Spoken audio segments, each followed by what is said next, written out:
Oke guys, selamat datang di channel saya. Bersama saya Randy di dalam channel Randy Lau Inspirasi. Banyak orang bingung, bahkan bertanya, apa sih Ren? Ya, kenapa? Apa sih sebenarnya HR transformation di era industri 4.0 dan di era masyarakat 5.0? Bagaimana sih saya bisa mengerti dengan baik hal tersebut? Mudah sekali, saya akan membantu Anda untuk memahami apa yang dimaksud dengan HR transformation di era industri 4.0 di dalam masyarakat 5.0. Misalnya nih, di sebuah kerajaan yang megah dan damai bernama Kerajaan Arif nih, ada satu kerajaan Arif. Di situ hidup raja yang sangat bijaksana. Raja Arif, seluruh rakyat mencintai Raja Arif karena kepemimpinannya yang adil dan pemikirannya yang selalu maju. Namun, suatu hari datanglah tantangan baru yang mengubah seluruh tatanan kehidupan di kerajaan Raja Arif, yaitu era revolusi industri 4.0. Nah, di masa itu, teknologi mulai merambah setiap sudut kehidupan. Mesin-mesin canggih, kecerdasan buatan, dan robot mulai menggantikan pekerjaan manual. Di kerajaan Arif, pekerjaan di pabrik, pertanian, hingga layanan publik mulai berubah dengan pesat. Awalnya, rakyat bingung dan takut dengan perubahan besar ini. Mereka khawatir akan kehilangan pekerjaan, kehilangan masa depan mereka di tengah gelombang teknologi yang begitu pesat. Nah, apa yang akan dilakukan Raja Arif ya? Raja Arif yang terkenal dengan kebijaksanaannya tidak tinggal diam. Dia mengumpulkan para penasehat terbaiknya untuk merancang strategi agar kerajaannya tetap maju dan sejahtera dalam era baru ini. Nah, salah satu penasehatnya itu adalah seorang yang sangat visioner, ya. Namanya Tuan Bijak. Ya. Tuan Bijak mengusulkan, Raja, kita akan buat konsep HR transformation. Kita akan transformasi semua pengelolaan sumber daya manusia. Wah, Raja Arif, karena engkau visioner sih, dan saya juga nggak mengerti kata itu. Tapi oke lah, Tuan Bijak, coba kamu kerjakan.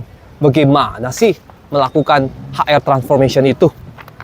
Raja pun sadar bahwa pendekatan 5.0, masyarakat 5.0 ini perlu 8 langkah perubahan dari Kotter. Bagaimana itu 8 langkah perubahan dari Kotter? Raja pun masih berpikir, dan akhirnya Tuan Bijak mencoba menjelaskan 8 langkah perubahan dari Kotter tersebut untuk bisa melakukan 8 pendekatan perubahan dari Kotter. Pertama dia lakukan adalah menciptakan rasa mendesak. Jadi dia buat seluruh di istana itu terdesak nih, kita harus antisipasi ada perubahan industri AI, teknologi yang begitu cepat, harus segera antisipasi ya. Kemudian dia bangun koalisi pemandu. Apa itu? Dia bikin dewan perubahan ya, terdiri dari penasehat, Tuan Bijak, pemimpin masyarakat, pakar teknologi, dan semua ini bergerak untuk menjadi penggerak utama transformasi dan bekerja sama untuk memastikan bahwa setiap keputusan diambil dengan pemahaman yang mendalam tentang kebutuhan rakyat.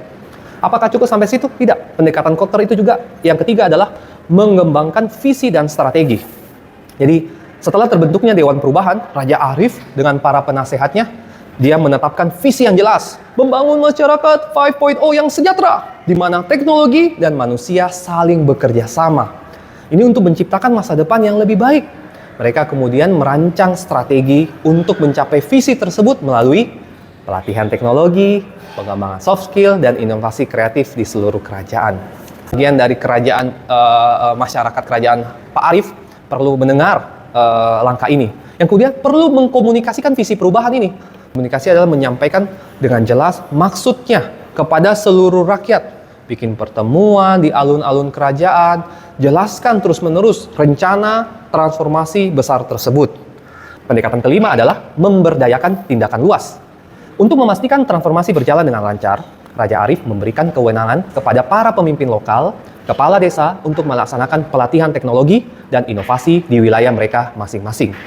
Dia menghilangkan hambatan birokrasi ya, yang menghalangi perubahan. Dia perlu pastikan setiap pemimpin memiliki sumber daya yang mereka butuhkan untuk memimpin perubahan di tingkat paling bawah sampai ke atas. Di poin ke-6, pendekatan Kotter perlu merayakan keberhasilan jangka pendek. Raja Arif menyadari pentingnya merayakan kemenangan kecil di sepanjang perjalanan. Setelah beberapa desa berhasil menjalankan program pelatihan digital dan memperlihatkan hasil yang nyata berupa peningkatan produktivitas, sejahtera, Raja Arif mengadakan festival yang besar. Ya, kita rayakan, bikin pesta. Oh, desa A sudah berhasil mempergunakan AI dengan baik. Desa B sudah tahu pakai Leonardo AI, ada pakai tahu ChatGPT. Wah, semua sudah peka terhadap invasi dari teknologi tersebut.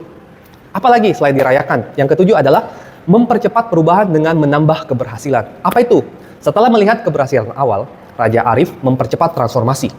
Dia memperluas program pelatihan ke seluruh wilayah kerajaan. Dia tingkatkan investasi di teknologi, dia dorong inovasi, dia beli alat, pokoknya semua rakyatnya perlu tahu cara menggunakannya. Dia juga mendorong kolaborasi, kerjasama. Ada desa A, jago pakai AI ini, desa B, jago pakai AI itu, digabung sehingga saling berbagi sharing, sehingga lebih cepat pertumbuhan secara merata di seluruh kerajaan. Yang kedelapan, pendekatan Kotter, apa itu? Ini.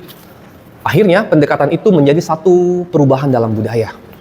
Raja Arif tidak ingin perubahan ini hanya sementara. Oh sebentar, hari ini sungguh-sungguh semua peka, besoknya sudah santai-santai lagi. Jadi betul-betul budaya peka terhadap industri 4.0 ini.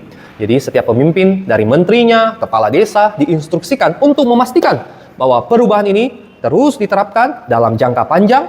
Raja Arif juga menciptakan peraturan baru yang mengintegrasikan teknologi dalam berbagai aspek kehidupan, masuk ke pertanian, perkebunan, pekerjaan, sekolah, pendidikan, semua infrastruktur digunakan secara teknologi, sehingga dari anak-anak sudah mengerti bagaimana menggunakan teknologi ini.